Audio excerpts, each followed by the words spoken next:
I very quickly want to address a certain premise that groups like the Proud Boys couldn't be racist or white supremacist because they have some non-white members.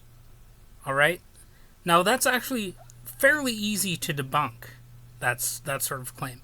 And you'd be surprised by how often there are non-white white supremacists, okay? So, this was inspired by somebody I saw a post from on Twitter, black conservative named Samantha America. And her post says, "This is just a reminder that Proud Boys are not a white supremacist group. There are black, Hispanic, and Asian Proud Boys. Just thought I should put it out there before mainstream media lies." And it has 4.4 thousand likes, of course. My immediate response to that was sort of an obvious one.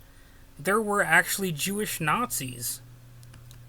And if you don't believe me, hold on, let me get into that. Some of you might be thinking, Jewish Nazis? No way. Well, to borrow from Wayne and Garth, I have to say yes way. For example, Nazi Colonel Walter H.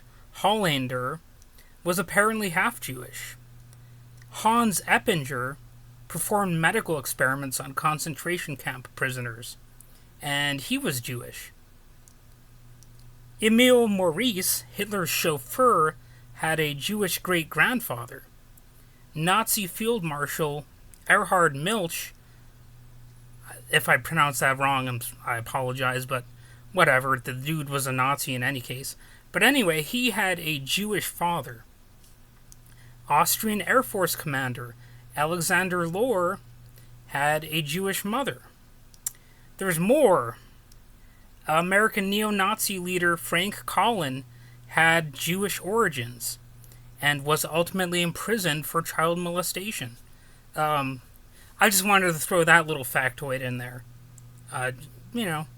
Just because it's apparently the truth. More recently, the world learned of a group of Jewish neo-Nazis calling themselves Patrol 36, who were going around terrorizing certain people in Israel. Of course, other non-Aryan people can be neo-Nazis too. Richard B. Spencer enjoyed awkward support from Tila Tequila, who was like a reality star type, and she created an uproar over her many anti-Semitic and pro-Nazi comments, despite the fact that she is Vietnamese. Obviously not Aryan. Long story short, yes, you don't need to be a white person to be a neo-Nazi, or even an actual Hitler-era Nazi, let alone a white supremacist or someone who holds racist views against non-whites. In other words, this conservative in question is kind of making a moot point. If you can be a Jewish neo-Nazi, you can definitely be in a white supremacist organization without being white. Alright? So, I mean, let's do a little research before we make such assumptions like this, alright?